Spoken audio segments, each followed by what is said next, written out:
What's up, everybody? It's Minister Crush here. And what are you reading the word for? What's the purpose of you studying the word if you're not doing what the word says? When you study the word, when you read the word of God, are you doing it with purpose? Are you doing it to check a box off the to-do list? There's people who have been studying the word and reading, or not even studying the word, people who have been reading the word for 10, 15, 20 years.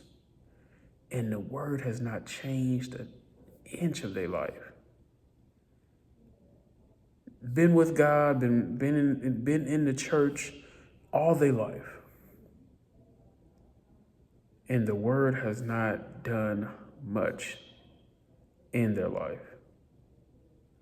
Then you have a new person who's brand new, reads the word, learns 3 scriptures, and uses those 3 scriptures to the fullest. When they read that word, they read that word for purpose. And because they live that word for purpose, they begin to live with passion. And they experience God on a level that people who have been in church all their lives do not experience God on.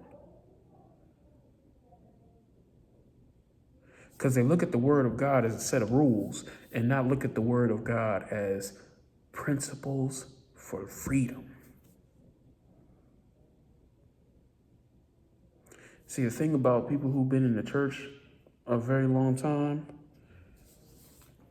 is complacency sometimes set in.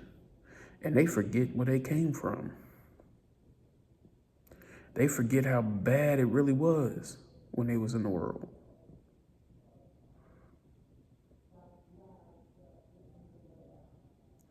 And so they no longer live with passion because they just believe they good.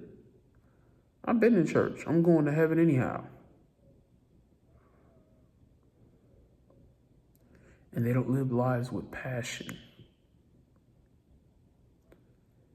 You got to study the word with a purpose. Don't look at the Bible and the words of God as suggestions. They are commands. They are commands that are to be followed. And if you're not following the word of God, are you really a follower of God? In order to follow the word of God, in order to follow God, should you not be following what he said? It only makes sense. You're following something or someone. Are you following God or are you following the enemy? I feel like a lot of times we don't understand who we really following. We think things are good because we're not being bothered by the enemy. When you're not being bothered by the enemy, that should be a sign to you. Let me check where I'm at spiritually. Because if he ain't bothering me, he ain't got to worry about me because he know he already got me. He's like, cool, it's good. I'm not worried about you because you ain't going to do no damage. I'm worried about this new person who's passionate about God. You good. You stay over there.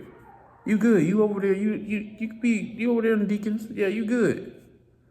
You good. You over there on the usher. You good. You the choir director. You good. I'm not worried about you. You up in there in the pulpit? Cool. Stay in the pulpit. I'm not worried about you. Because you're going to do damage on your own. You good. I'm worried about this person right here. Because you're going to do damage towards God. He going to do damage towards my people. Towards the followers of me. So that's why he going to attack him. He going to attack her. Because she got real fire. And you over there, your pilot light, I don't even know if your pilot light on. When we study the word, it needs to be with a purpose. Stop looking at the Bible as just some rules because we hate to follow rules.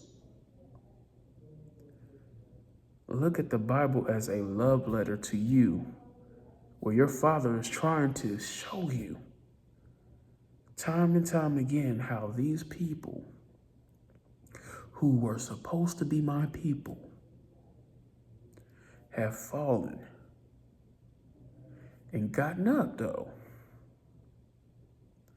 But I put this in here for you so that you can avoid those pitfalls that a lot of these children of God fell into. Some of them got back up. Some of them did not have that opportunity. And before you be one of those statistics, because you may just be walking into something that you can't get back up from. Stop playing with God as if you have tomorrow to get it right. The word tells us that tomorrow is not promised to no one. You may not have tomorrow. You better start getting it right today.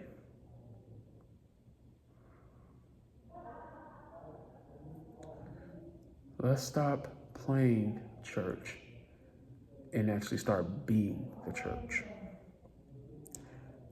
When we open the books, the book of God, when we open up his word, when we open up the Bible, let's look at it with intentionality, with intent, not to check off a box to say that I read my word today, but look at it and read it to say, what is he trying to say to me? What is he trying to change? What in this word should be revealing and speaking to my heart, the things that I need to get right?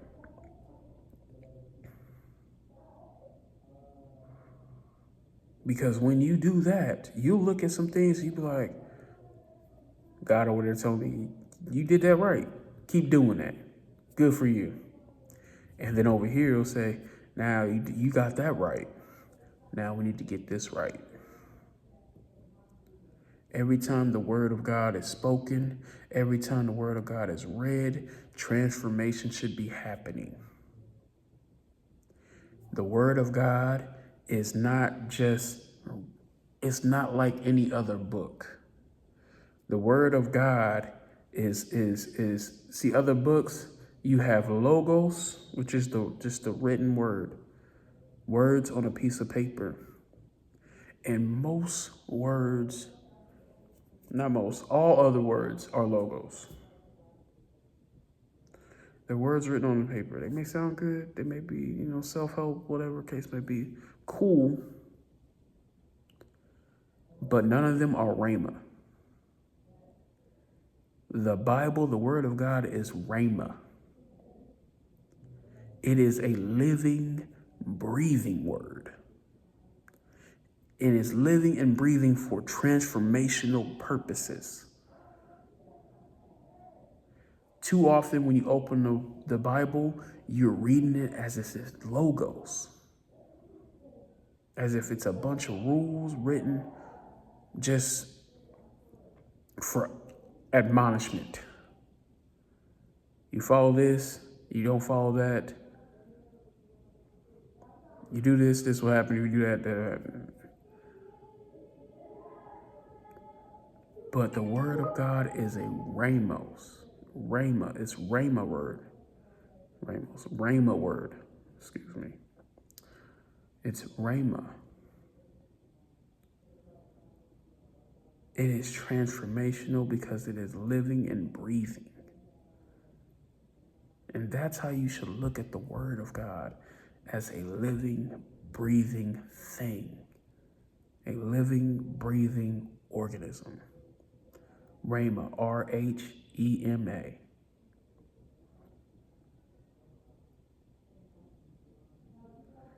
And when you look at the word as transformational, when you're looking at the word, when you go to study the word, you like, this word is for my transformation.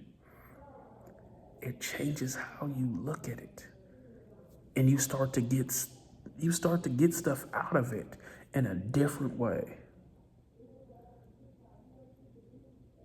then that probably like gets ignited. And then you become on fire and you live in passion because you're living for something, a purpose, instead of just existing. Stop existing and start living in purpose, on purpose. Start living in purpose, on purpose. Because no matter what, it is not something you just fall into. And I think people just believe that one day the light's just going to go off and I'm just going to be holy and sanctified and all. No, it takes intentionality, and that intentionality needs to start today. Get in his word with intention and purpose. I hope this word blesses somebody. I know it spoke to me. That's the reason why I'm saying it to you. But until next time, take care. Peace.